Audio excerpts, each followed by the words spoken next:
Good morning. Thank you very much for coming. My name's Brad Sham from the Board of Directors of the Cotton Bowl. I'm sorry that we're a couple of minutes late. We had to make sure last night's extravaganza wasn't going to break out in any more festivities. But now that we know it's over, this is really an exciting time to be a football fan, and particularly a college football fan in North Texas. It's really thrilling to think that right out there in 136 days, not that anyone is counting, the first official college football playoff national championship is going to happen. And we are here this morning to tell you about a couple of the specific events around that championship that are going to make it a really historic. Talk a little bit about how here, why here, what that process was like. You know, Brad, the story of the Cotton Bowl forever has been one of the great stories in college football. And the story of the Cotton Bowl now being the host of the first championship game just adds another page to that.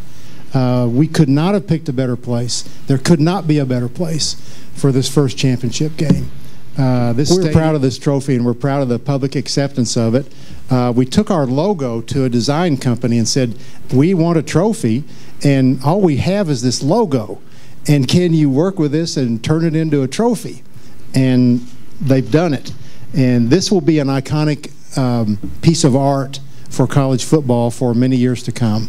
We're very proud of it, and we know that that team, coach, and student athletes who get to hoist it on the field on January 12th will be very excited about that. And so let's talk about then some of the things that bring us here specifically this morning. A little news to make because as we have come to understand with the Super Bowl and with the Final Four, and as happens all over the country, the fan events surrounding the games themselves are often just as popular as the actual games because they are so accessible to the public.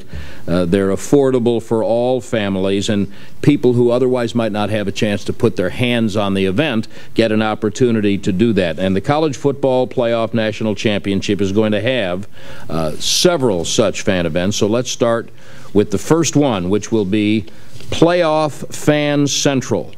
And this will happen in Dallas at the Kay Bailey Hutchinson Convention Center.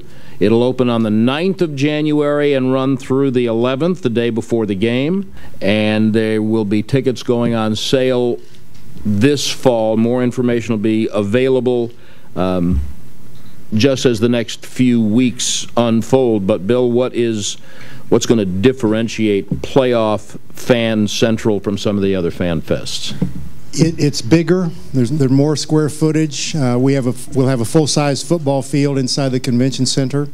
Also, in a first for college football, Media Day will be there. Fans will be able to go to the Fan Central and participate in Media Day. They won't be able to ask any questions. Those will all be coming from Brad, but they'll be able to watch. They'll be able to watch Media Day. You know, the days are gone when an event was just at the stadium on game day. The events like ours, like Final Four, like Super Bowl, now reach out into the whole community. They've become everyone's event, and we're very proud that we can put on a great fan festival like this one, and people are going to love it. So that's the first one, Playoff Fan Central. The next event will be Playoff Playlist Live. We'll have a special prize for anyone who can say that 5 times real fast. But you don't have to say it, you just have to listen to it. Playoff Playlist Live, a concert series that will take place in Dallas in the American Airlines Center, January 10th and 11th. Again, it'll be very reasonably priced ticketed event given the high-end talent that you're going to hear about not today but later. Each day will feature multiple performers with evening A-list headliners, and like Playoff Fan Central, you can look for tickets to go on sale this fall.